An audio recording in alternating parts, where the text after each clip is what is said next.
Capítulo 17. Ocupa un asiento de alto voltaje.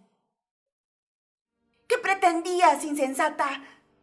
Clarice acunaba la cabeza de Silena en su regazo. Ella intentó tragar, pero tenía los labios resecos y resquebrajados. No me habrías escuchado. La cabaña solo te seguiría a ti. Así que me robaste la armadura, comprendió Clarice, aún incrédula. Esperaste a que Chris y yo saliéramos a patrullar. Te apropiaste de la armadura y te hiciste pasar por mí. Miró furiosa a sus hermanos. ¿Y ninguno se dio cuenta? Los campistas de Ares experimentaron un repentino interés por sus propias botas. No los culpes, dijo Silena. Ellos querían creer que eras tú. ¡Estúpida hija de Afrodita!, gimió Clarice. ¿Y por qué te has enfrentado al dragón? Todo ha sido por mi culpa, admitió Silena, mientras una lágrima resbalaba por su rostro. El dragón, la muerte de Charlie, el campamento amenazado. ¡Basta!, exclamó Clarice. ¡No es cierto! Silena abrió la mano. En la palma tenía un brazalete de plata con un amuleto en forma de guadaña, la marca de Cronos. Sentí un puño de hierro en el corazón. Tú eras la espía, dije. Silena intentó asentir. Antes de que me gustara Charlie, Luke me caía en gracia. Era encantador, apuesto. Más tarde quise dejar de ayudarlo, pero él me amenazó con contarlo todo. Me aseguró que si salvaba vidas, que menos personas sufrirían daño. Me dijo que no le haría daño a Charlie. Me mintió. Miré a Annabeth a los ojos. Estaba blanca como la cal. Daba la impresión de que le hubieran arrancado el suelo de los pies. A nuestra espalda, la batalla proseguía. Clarice miró ceñuda a sus compañeros de cabaña. ¡Rápido! ¡Ayudad a los centauros! ¡Defended las puertas! ¡Deprisa! Echaron a correr para sumarse a la lucha. Silena inspiró honda y dolorosamente. Perdónenme. ¡No vas a morir!, insistió Clarice. Charlie. Los ojos de Silena miraban muy lejos, a millones de kilómetros. Veo a Charlie. Ya no volvió a hablar. Clarice la sostuvo, sollozando. Chris le puso la mano en el hombro. Finalmente, Annabeth le cerró los ojos a Silena. Tenemos que luchar, dijo con voz quebrada. Ha dado su vida para ayudarnos. Debemos hacerlo en su honor. Clarice se sorbió la nariz y se secó las lágrimas. Era una gran heroína. ¿Entendido? Una heroína. Asentí. Vamos, Clarice, le dije. Tomó una espada de uno de sus hermanos caídos. ¡Cronos lo va a pagar caro! Me gustaría poder decir que expulsé al enemigo de los alrededores del Empire State, pero la verdad es que Clarice hizo todo el trabajo. Incluso sin su armadura y su lanza, aquella chica era un verdadero demonio. Lanzó su carro directo hacia el ejército del Titán y aplastó todo lo que fue encontrando a su paso. Su energía era tan contagiosa que hasta los centauros despavoridos empezaron a reagruparse. Las cazadoras quitaban flechas a los caídos y lanzaban una salva tras otra al enemigo. La cabaña de Ares repartía golpes y estocadas a mansalva, lo cual no dejaba de ser su ocupación favorita. Los monstruos optaron por retirarse hacia la 35 Este. Clarice regresó junto a la carcasa del dragón y le enganchó al carro pasando un garfio por sus cuencas vacías. Luego fustigó a los caballos y salió disparada, arrastrando al dragón detrás como si fuera un dragón del Año Nuevo chino. Así cargó contra los enemigos en fuga, insultándolos y retándolos a enfrentarse a ella. Mientras proseguía su avance, advertí que resplandecía literalmente, rodeada de un aura de fuego rojo. La bendición de Ares, dijo Talia. Nunca la había visto. En aquel momento, Clarice era tan invencible como yo. Le arrojaban lanzas y flechas, pero ninguna la alcanzaba. ¡Soy Clarice, la asesina del dragón!, gritaba enardecida. ¡Los mataré a todos! ¿Dónde está Cronos? ¡Sáquenlo de su escondrijo! ¿Acaso es un cobarde? ¡Clarice!, aullé. ¡Para ya! ¡Vuelve! ¿Qué te pasa, señor de los titanes?, decía. ¡Da la cara! Los enemigos no respondían. Empezaron a retroceder poco a poco tras una barrera de escudos de las Dracaenae, mientras ella describía círculos con su carro por la Quinta Avenida, desafiándolos a interponerse en su camino. El chasis de 60 metros del dracón chirriaba sobre la calzada como un millar de cuchillos. Entretanto, atendimos a los heridos y los trasladamos al vestíbulo del edificio. Mucho después de que el enemigo se hubiera perdido de vista, Clarice continuaba recorriendo la avenida con su espantoso trofeo y exigiéndole a Cronos que saliera y le plantase cara. «Yo la vigilo», dijo Chris. «Se acabará cansando. Ya me encargaré de que entre a descansar». «¿Y el campamento?», le pregunté. «¿Ha quedado alguien allí?». Chris negó con la cabeza. «Solo Argos y los espíritus de la naturaleza, y el dragón Peleo, que custodia el árbol.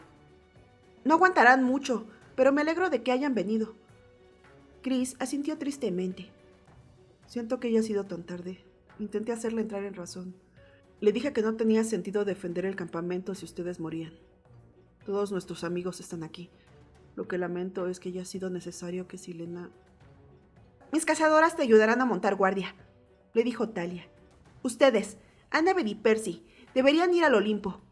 Me da la sensación de que los necesitan allá arriba, para organizar la última línea defensiva». El portero había desaparecido del vestíbulo. Su libro yacía boca abajo sobre el mostrador y su silla estaba vacía. El resto del vestíbulo, sin embargo, se encontraba abarrotado de campistas, cazadoras y sátiros heridos. Connor y Travis Stoll, de la cabaña de Hermes, se nos acercaron junto a los ascensores. «¿Es cierto lo de Silena?», preguntó Connor. Asentí. «Ha tenido una muerte heroica». Travis se removió incómodo. También he oído...». «Nada más», insistí. «Fin de la historia». «Vale», masculló Travis.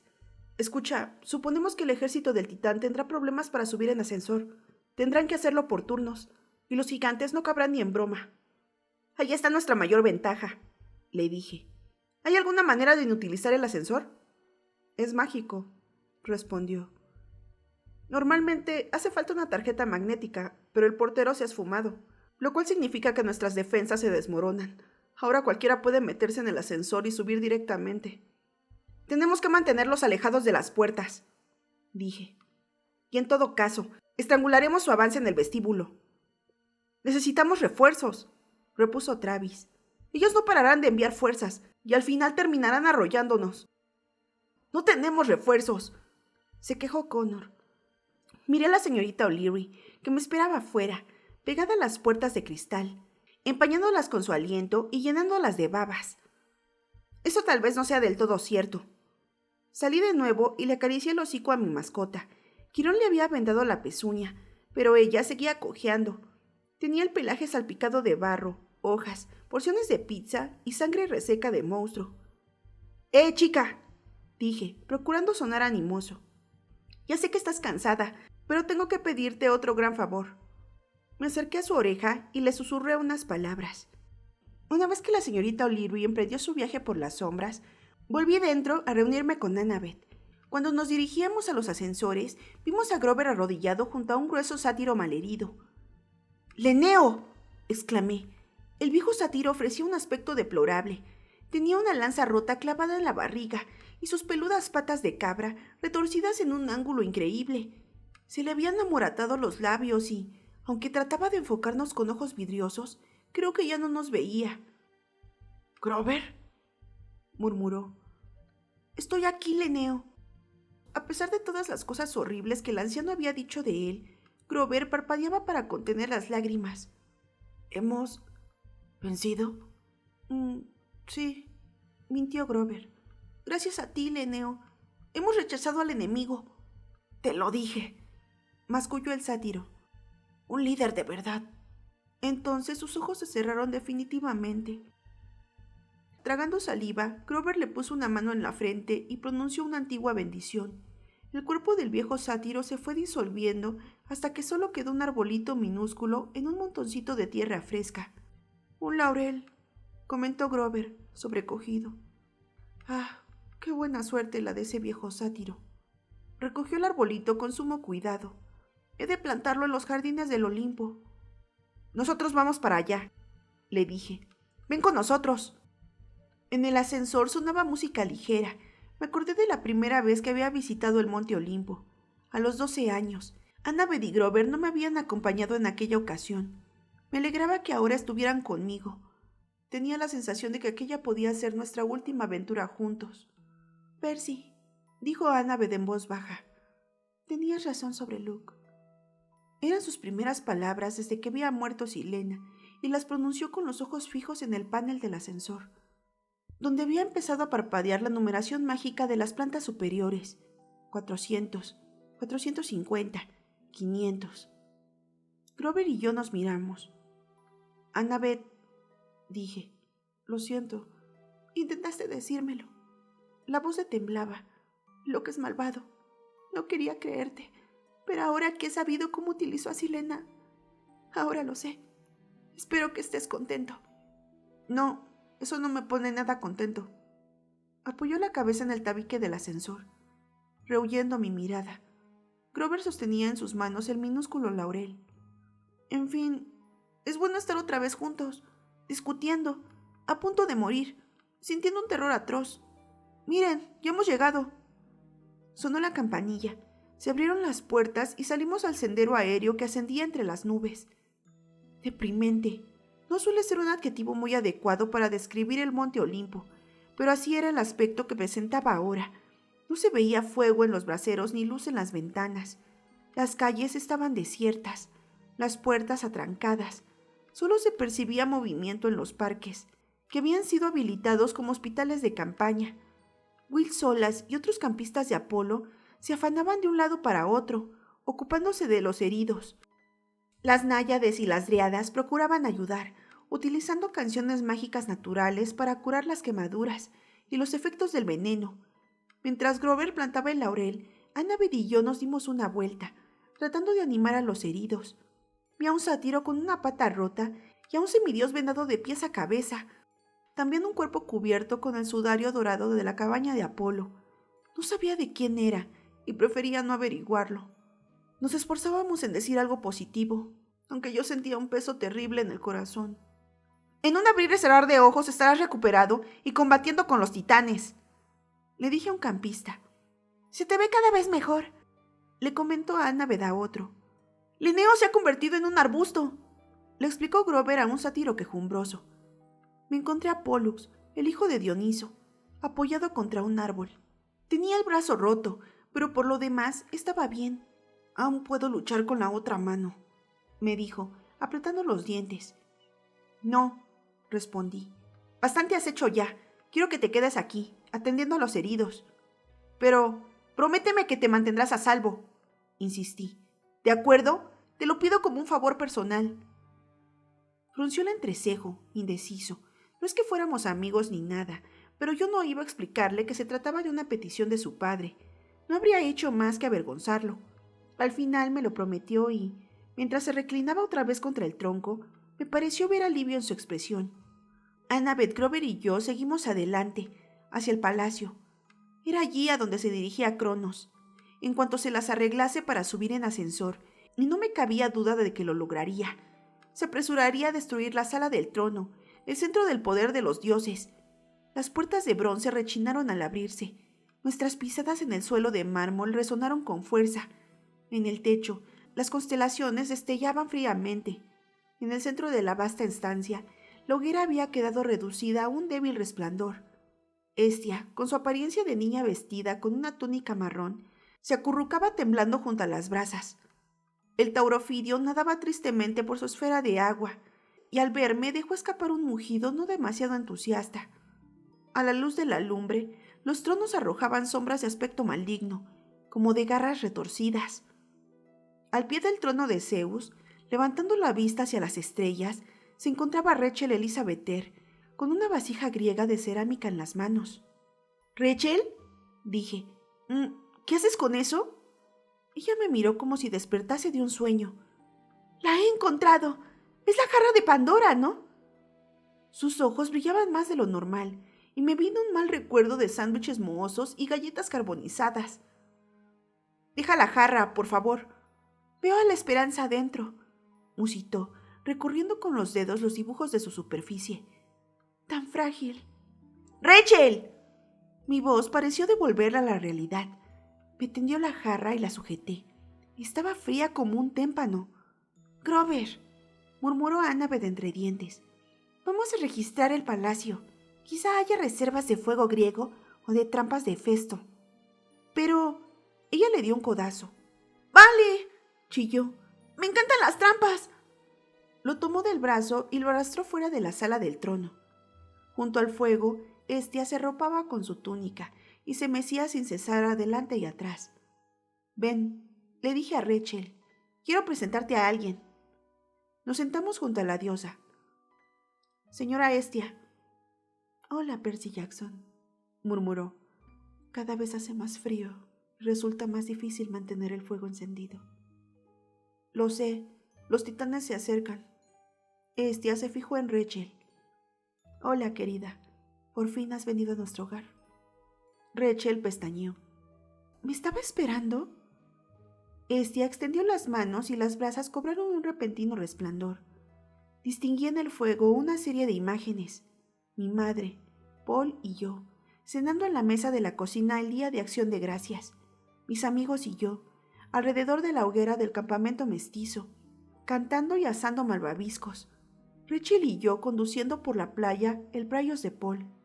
No sabía si Rachel veía las mismas imágenes, pero toda la tensión desapareció de sus hombros.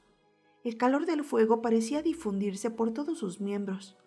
«Para reclamar tu puesto en el hogar», le dijo Estia, «debes abandonar todas tus distracciones.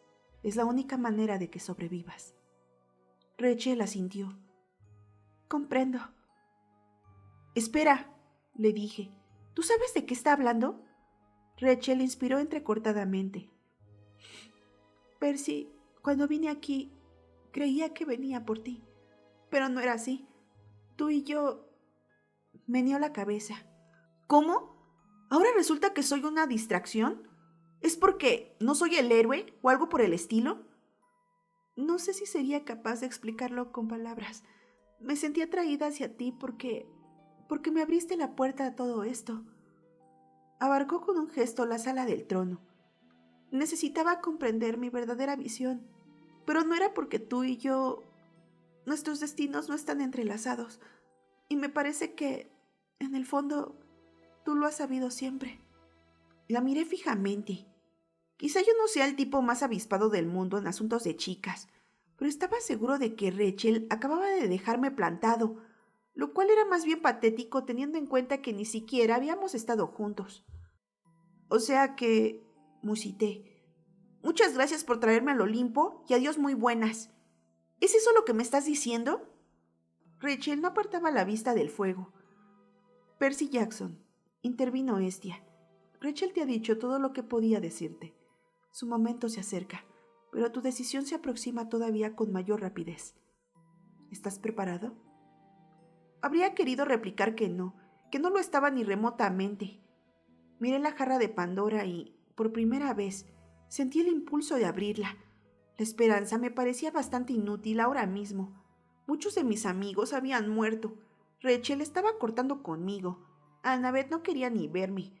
Mis padres seguían profundamente dormidos en la calle mientras un ejército de monstruos cercaba el edificio.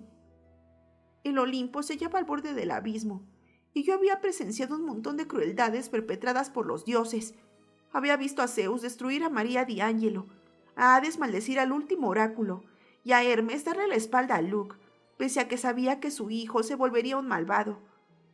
«Rídete», me susurraba al oído la voz de Prometeo. «De lo contrario, tu casa será destruida y tu precioso campamento arderá en llamas». Miré a Estia. Sus ojos rojos resplandecían con calidez. Pensé en las imágenes que había visto en su hogar. Amigos, familiares, todos aquellos que me importaban. Recordé una cosa que había dicho Chris Rodríguez. «No tenía sentido defender el campamento si ustedes morían. Todos nuestros amigos están aquí». Y me acordé de Nico, plantándose ante Hades, su padre. «Si cae el Olimpo», había dicho. La seguridad de tu palacio ya no te servirá de nada. Oí pisadas. Annabeth y Grover volvieron a entrar en la sala del trono y se detuvieron al vernos. Yo tenía seguramente una mirada muy extraña. ¿Percy? Annabeth ya no parecía enfadada conmigo, solo preocupada. ¿Tenemos que salir otra vez? Súbitamente noté como si me hubieran inyectado acero por dentro. Comprendí lo que debía hacer. Miré a Rachel. No cometerás ninguna estupidez, ¿verdad? Le dije. O sea, has hablado con Quirón, ¿verdad? Ella sonrió débilmente. ¿Te preocupa que cometa una estupidez? Bueno, quiero decir, ¿te mantendrás a salvo? No lo sé, reconoció. Eso más bien dependerá de si tú salvas el mundo, héroe. Tomé la jarra de Pandora. El espíritu de la esperanza aleteaba adentro, tratando de caldear aquel recipiente helado. Estia, dije, te entrego esto como ofrenda. La diosa la dio la cabeza. Soy la menos importante de los dioses. ¿Por qué habrías de confiarme una cosa así? Eres la última de los olímpicos, dije, y la más importante. ¿Y eso por qué, Percy Jackson? Porque la esperanza sobrevive mejor con el calor del hogar. Guárdamela y nunca tendré la tentación de darme por vencido. La diosa sonrió, tomó la jarra en sus manos y ésta cobró un ligero resplandor. El fuego ardió con más intensidad. Bien hecho, Percy Jackson, dijo. Ojalá los dioses te bendigan. Estamos a punto de descubrirlo. Miré a Annabeth y Grover. Vamos, chicos.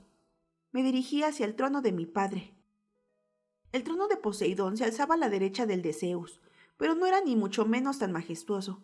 Era un asiento de cuero negro moldeado, adosado a un pedestal giratorio, con un par de anillas de hierro para sujetar una caña de pescar o un tridente. Básicamente, se parecía al asiento de una barca de pesca en el que te acomodarías si quisieras atrapar un tiburón o un pez espada o un monstruo marino. En su estado natural, los dioses miden unos 6 metros, de manera que solo llegaba al borde del asiento si extendía los brazos. «Ayúdenme a subir», les dije a Annabeth y Grover. «¿Es que te has vuelto loco?», preguntó Annabeth. «Es probable», reconocí. «Percy», dijo Grover, «a los dioses no les gusta que la gente se siente en su trono, en el sentido de convertirte en un montón de cenizas, ¿entiendes?» «Necesito que me preste atención», repuse. «Es la única manera». Ellos se miraron, inquietos. «Bueno», dijo Annabeth, «así seguro que lo conseguirás». Entrecruzaron los brazos formando un peldaño y me impulsaron hacia el trono. Arriba, con los pies tan por encima del suelo, me sentí como un bebé. Miré alrededor los otros tronos, vacíos y sumidos en la penumbra, y me hice una idea de lo que debía de ser sentarse en el Consejo Olímpico. Tantísimo poder en tus manos, pero tantos conflictos también. Siempre con otros 11 dioses tratando de salirse con la suya. No debía de ser difícil volverse paranoico y cuidar solo de tus propios intereses, sobre todo si eras Poseidón. Sentado en su trono, sentí como si tuviera el mar entero a mis órdenes. Miles de kilómetros cúbicos de océano agitándose con todo su poder y misterio. ¿Por qué habría Poseidón de escuchar a nadie? ¿Por qué no debería ser él, y nadie más que él, el más grande de los 12? Sacudí la cabeza. «Concéntrate». El trono retumbó. Una oleada de cólera semejante a un vendaval resonó en mi interior. «¿Quién osa?». La voz se apagó bruscamente. El vendaval amainó, lo cual era de agradecer, porque aquellas 2 únicas palabras habían estado a punto de hacerme trizas el cerebro. «¡Percy!». Mi padre aún sonaba irritado, pero parecía haber recuperado la compostura. «¿Qué estás haciendo exactamente en mi trono?». «Perdona, padre», dije. «Tenía que conseguir que me prestaras atención». «Has hecho algo muy peligroso, incluso para ti. Si no hubiera mirado antes de fulminarte, ahora no serías más que un charco de agua marina». «Perdona», repetí. «Escucha, las cosas se están poniendo muy feas aquí». Le expliqué lo que pasaba y luego le conté mi plan. Permaneció en silencio largo rato. «Percy, lo que pides es imposible. Mi palacio...». «Padre, Cronos envió un ejército contra ti a propósito. Quiere separarte de los demás dioses porque sabe que podrías inclinar la balanza». «Sea como fuere, ataca a mi hogar». «No es cierto. Yo sí estoy en tu hogar, en el Olimpo». El suelo tembló. Una oleada de ira barrió mi mente. Creí que había ido demasiado lejos, pero luego el temblor decreció. En mi conexión mental me llegaba de fondo un rumor de explosiones submarinas y el fragor de la batalla, los bramidos de los cíclopes, los alaridos de los tritones.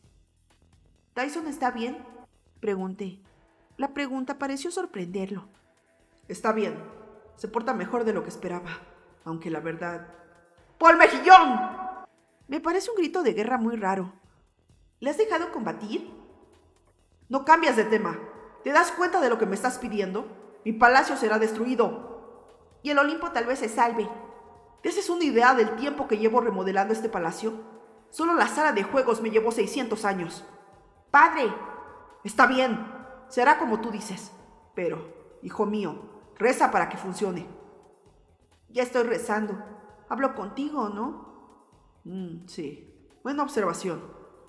Anfítrite, ¡ya voy! El ruido de una tremenda explosión cortó la comunicación. Me escurrí del trono y salté al suelo. Grover me miraba muy nervioso. ¿Te encuentras bien?, preguntó. Te has puesto pálido y has empezado a humear. ¡Anda ya!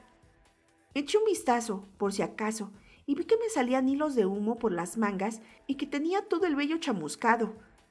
Si hubieras pasado más rato ahí sentado, dijo Annabeth, habrías entrado espontáneamente en combustión. Espero que la conversación haya valido la pena. Mugió el taurofidio en su esfera de agua. Pronto lo averiguaremos, respondí. Justo entonces se abrieron las puertas de la sala del trono y apareció Talia. Tenía el arco partido en dos y el carcaj vacío. «Deben bajar cuanto antes», nos dijo. «El enemigo está avanzando y Cronos marcha al frente de las tropas». Capítulo 18. Mis padres se lían la manta a la cabeza. Ya era demasiado tarde cuando llegamos a la calle. Había campistas y cazadoras tendidos por el suelo. Clarice debía de haber sido derrotada por un gigante hiperbóreo, porque había quedado congelada. Ella y su carro, en un bloque de hielo. A los centauros no los veía por ningún lado. O habían huido desfavoridos o se habían desintegrado. El ejército del titán había cercado el edificio y se hallaba apenas a 6 metros de las puertas. Iban en cabeza Itan Nakamura, la reina Dracaena con su armadura verde y 2 hiperbóreos. No vi a Prometeo. El muy rastrero seguramente se había quedado escondido en el cuartel general, pero era el mismísimo Cronos quien abría la marcha guadaña en mano. Y lo único que se interponía en su camino era... «¡Quirón!», dijo Annabeth con voz trémula. Si éste llegó a oírnos, no respondió. Tenía una flecha en el arco que apuntaba a Cronos directamente a la cara. Los ojos del titán llamieron al verme. Se me paralizaron todos los músculos instantáneamente. Cronos volvió a concentrarse en Quirón. «Hazte a un lado, hijo». Oír a Luke llamando hijo a Quirón ya resultaba bastante raro, pero Cronos lo dijo, además, de un modo infinitamente despectivo, como si tener un hijo fuese lo peor de lo peor. «Me temo que no». Quirón respondió con un tono acerado y sereno, como siempre que se enfadaba de verdad. Intenté moverme, pero era como si tuviera los pies de hormigón. Annabeth, Grover y Talia forcejeaban también, por lo visto tan paralizados como yo. «¡Quirón!», le advirtió Annabeth. «¡Cuidado!». La reina Dracaena había perdido la paciencia y se abalanzó sobre él. La flecha de Quirón le entró justo entre los ojos y la monstruosa criatura se volatilizó en el acto, mientras su armadura hueca se estrellaba contra el asfalto. Quirón fue a tomar otra flecha, pero tenía el carcaj vacío. Tiró el arco y sacó su espada. Yo sabía que no le gustaba combatir con ella. Nunca había sido su arma favorita. Cronos sofocó una risotada. Dio un paso adelante. Quirón removió inquieto sus patas, agitando la cola. «Tú eres un maestro», dijo Cronos con desdén. «No un héroe». «Luke era un héroe», respondió Quirón. «Uno muy bueno, hasta que tú lo corrompiste». «¡Idiota!». La voz de Cronos sacudió toda la ciudad. «Le llenaste la cabeza de promesas vacías. Dijiste que los dioses se preocupaban por mí». «Mí», advirtió Quirón. «Has dicho mí». Cronos parecía desconcertado. Quirón se lanzó al ataque en ese momento. Una buena maniobra. Una finta seguida de un tajo a la cara. Yo mismo no lo habría hecho mejor, pero Cronos era muy rápido. Poseía todas las dotes de combate de Luke, lo cual ya era mucho. Desvió la estocada de Quirón y gritó: ¡Atrás!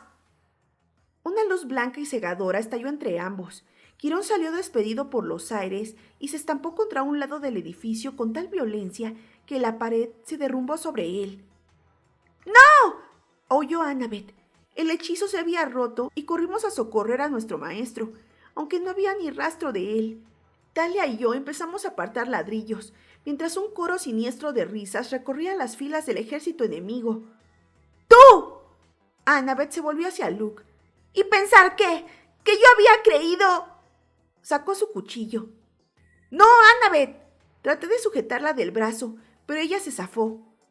En cuanto se abalanzó sobre Cronos, a este se le borró la sonrisa petulante de los labios. Quizá una parte de Luke recordaba que aquella chica le había gustado y que se había ocupado de ella cuando era solo una niña. Annabeth le clavó el puñal entre las correas de la armadura, justo a la altura de la clavícula. La hoja debería haberse hundido en su pecho, pero rebotó como si nada. Ella se dobló, agarrándose el brazo. Seguramente la violencia de la sacudida había bastado para dislocarle el hombro herido. La arrastré hacia atrás justo cuando Cronos lanzaba un golpe de guadaña que la habría rebanado por la mitad. Ella se resistió fieramente y gritó: ¡Te odio! No sabía con quién hablaba, si se lo decía a Luke, a Cronos o a mí. Las lágrimas trazaban surcos entre el polvo que le cubría la cara. «Debo luchar con él», le dije. «Esta también es mi pelea, Percy». Cronos se echó a reír. «¡Cuánto ímpetu!», se burló. «Yo entiendo por qué querías salvarte, Luke. Por desgracia, no va a ser posible». Alzó otra vez su guadaña y me apresté a defenderme, pero antes de que pudiera asestarme un golpe, el aullido de un perro rasgó el aire inmóvil desde un punto situado por detrás de su ejército.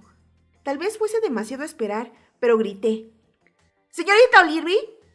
Los enemigos se removieron inquietos, y entonces sucedió la cosa más extraña del mundo. Sus filas empezaron a abrirse y partirse en dos, como si alguien las obligara a despejar un camino a lo largo de la calle. En unos instantes, en el centro de la Quinta Avenida, se había creado un largo corredor al final del cual, más o menos a una manzana, distinguí la silueta de mi perra gigantesca y la de una figura mucho más pequeña con armadura negra. «¿Nico?», murmuré. La señorita O'Leary corrió hacia mí dando saltos, sin hacer caso de los monstruos que gruñían a ambos lados. Nico avanzó a grandes zancadas. El ejército enemigo retrocedía a su paso como si irradiase un aura de muerte, lo cual era cierto, desde luego. A través de la abertura inferior de su casco, que tenía forma de calavera, vi que sonreía. «Recibí tu mensaje», dijo. «¿Es muy tarde para sumarse a la fiesta?» «¡Hijo de Hades!». Cronos escupió en el suelo. «¿Tanto amas a la muerte que deseas experimentarla?». «Tu muerte sería maravillosa para mí», respondió Nico. «Soy inmortal, estúpido. He escapado del Tártaro, y tú no tienes nada que hacer aquí. Ninguna posibilidad de salir vivo». Nico sacó su espada, un metro de hierro estigio afilado y maligno, negro como una pesadilla. «¡No lo creo!». La tierra retumbó. Surgieron grietas en la calle, en las aceras y fachadas de los edificios, y de ellas empezaron a asomar manos esqueléticas que parecían asir el aire ávidamente después de abrirse paso desde las profundidades hasta el mundo de los vivos. Eran miles y, a medida que emergían, los monstruos del Titán se iban acobardando y retrocedían. «¡Mantengan la posición!», ordenó Cronos. «Los muertos no son rivales para nosotros. No están a nuestra altura». El cielo se volvió oscuro y frío. Las sombras se espesaron. Sonó un estridente cuerno de guerra y, mientras los soldados muertos formaban filas, con fusiles, lanzas y espadas, un carro enorme bajó atronando por la Quinta Avenida y se detuvo al lado de Nico. Los caballos eran sombras vivientes, moldeadas de niebla y oscuridad. El carro tenía incrustaciones de oro y obsidiana, y una decoración con escenas de muertes atroces. Las riendas las llevaba el mismísimo Hades, el señor de los muertos, que iba escoltado por Deméter y Perséfone. Hades llevaba una armadura negra y una capa color sangre. Sobre su lívida cabeza lucía el casco de la oscuridad, una corona que irradiaba terror en estado puro y cambiaba de forma ante tus propios ojos, pasando de una cabeza de dragón a un círculo de llamas negras y luego a una guirnalda de huesos humanos. Pero eso no era lo más espeluznante. Lo peor era que aquel casco tenía la facultad de desatar tus peores pesadillas, tus temores más secretos. En aquel momento deseé meterme en un agujero y esconderme, y los miembros del ejército enemigo se sentían igual. Solo el poder y la autoridad de Cronos impedían que rompieran filas y corrieran en desbandada. Hades sonrió con frialdad. Hola, padre. Se te ve joven. Hades, gruñó Cronos. Espero que tanto tú como estas damas hayáis venido a jurarme lealtad. Me temo que no. Hades suspiró. Mi hijo, aquí presente, me ha convencido de que debería establecer prioridades en mi lista de enemigos. Me miró con desagrado. Por más que deteste ciertos semidioses advenedizos, no estaría bien que cayera el Olimpo. Echaría de menos las riñas con mis hermanos. Y si hay algo en lo que todos coincidimos, es en que fuiste un padre horrible. Cierto, masculló Deméter. Nunca valoró la agricultura. ¡Madre!, exclamó Perséfone. Hades desenvainó su espada, una hoja de doble filo estigio con dibujos grabados en plata. ¡Y ahora lucha conmigo!, retó. Esta vez los miembros de la casa de Hades serán aclamados como salvadores del Olimpo. No tengo tiempo para tonterías, dijo Cronos con desdén. Golpeó el suelo con la guadaña y una línea se expandió en ambas direcciones, abarcando en un círculo a la Empire State. Era un muro de fuerza lo que relucía a lo largo de la línea, un muro impenetrable que nos separaba a la vanguardia de Cronos, a mis amigos y a mí del grueso de los dos ejércitos. ¿Qué demonios ha hecho?, murmuré. Nos ha encerrado herméticamente, dijo Talia. Ha encogido las barreras mágicas que rodeaban Manhattan para aislar únicamente el edificio y a nosotros dentro. En efecto, en el exterior de la barrera, los motores de los coches cobraron vida. Los peatones despertaron y contemplaron perplejos a los monstruos y zombis que los rodeaban, a saber qué veían realmente a través de la niebla, aunque seguro que debía de ser terrorífico. Los conductores se apeaban desconcertados de sus coches, y al final de la manzana vi que Paul Bluffis y mi madre abrían las puertas y bajaban del Praias. «No», dije, «no». Mi madre veía a través de la niebla, y deduje por su expresión que comprendía la gravedad de la situación. Yo confiaba en que tuviera la sensatez de poner pies en polvorosa, pero ella me miró, le dijo algo a Paul, y los dos corrieron directamente hacia nosotros. No podía avisarla ni decir nada. Lo último que quería era que Cronos se fijase en ella. Por suerte, Hades se encargó de distraer la atención. Arremetió contra el muro de fuerza, y su carro se estrelló contra él violentamente y acabó volcando. El dios se incorporó soltando maldiciones y lanzó una explosión de energía negra, pero la barrera resistió.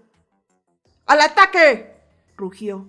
Los ejércitos de los muertos se abalanzaron sobre los monstruos del Titán y el caos más absoluto se apoderó de la Quinta Avenida. Los mortales chillaban y corrían para ponerse a cubierto. Deméter hizo un ademán y convirtió una columna de gigantes en un campo de trigo. Perséfone transformó las lanzas de las Dracaenae en girasoles. Nico se abría paso entre el enemigo a base de golpes y mandobles, esforzándose por proteger a los peatones. Mis padres se acercaban a todo correr, esquivando monstruos y zombis, pero yo no podía hacer nada para ayudarlos. «¡Nakamura!», llamó Cronos. «Acompáñame, que los gigantes se encarguen de ellos», añadió, señalándome a mí y a mis amigos, y se zambulló sin más en el vestíbulo. Me quedé atónito. Había esperado un combate, pero Cronos pasó de mí totalmente, como si no valiera la pena entretenerse conmigo, lo cual me puso furioso. El primer gigante hiperbóreo trató de asestarme un golpe con su porra. Rodé entre sus piernas, le clavé a contracorriente en la espalda y el monstruo se desmoronó en un montón de trozos de hielo. El segundo gigante exhaló un chorro de escarcha hacia Annabeth, que apenas se tenía en pie, pero Grover la sacó de en medio a rastras mientras Talia entraba en acción. Trepó por la espalda del gigante como una gacela, le rebanó el cuello azul con sus cuchillos de caza y crió la escultura de hielo decapitada más grande del mundo. Miré a través de la barrera mágica. Nico se iba abriendo paso hacia mi madre y Paul, pero ellos no aguardaron a recibir ayuda. Paul tomó la espada de un héroe caído y se las arregló la mar de bien para mantener entretenida a una dracaena. Es más, le dio una estocada en el estómago y la criatura se desintegró. «¿Paul?», dije, alucinado. Él se volvió y me sonrió, entusiasmado. «Espero que fuera un monstruo lo que acabo de matar. En la universidad participé en algunas obras de Shakespeare. Aprendí un poco de esgrima. Me cayó todavía mejor por aquella hazaña, pero justo en ese momento un gigante lestrigón arremetió contra mi madre. Ella se había puesto a registrar un coche de policía abandonado, tal vez buscando el transmisor de radio, y estaba de espaldas. ¡Mamá!, aullé. Se volvió cuando ya tenía al monstruo prácticamente encima. Creí que era un paraguas lo que sujetaba en las manos hasta que hizo fuego a bocajarro, mandando al gigante a 5 metros, justo donde lo esperaba la espada de Nico. ¡Buen disparo!, exclamó Paul. ¿Cuándo has aprendido a manejar una escopeta?, le pregunté. Mi madre se apartó el pelo de la cara. Hace 2 segundos. Descuida, Percy. Nos las arreglaremos. Sigue adelante. Sí, asintió Nico. Nosotros nos encargamos del ejército. Debes atrapar a Cronos. Vamos, esos de alga, me dijo Annabeth.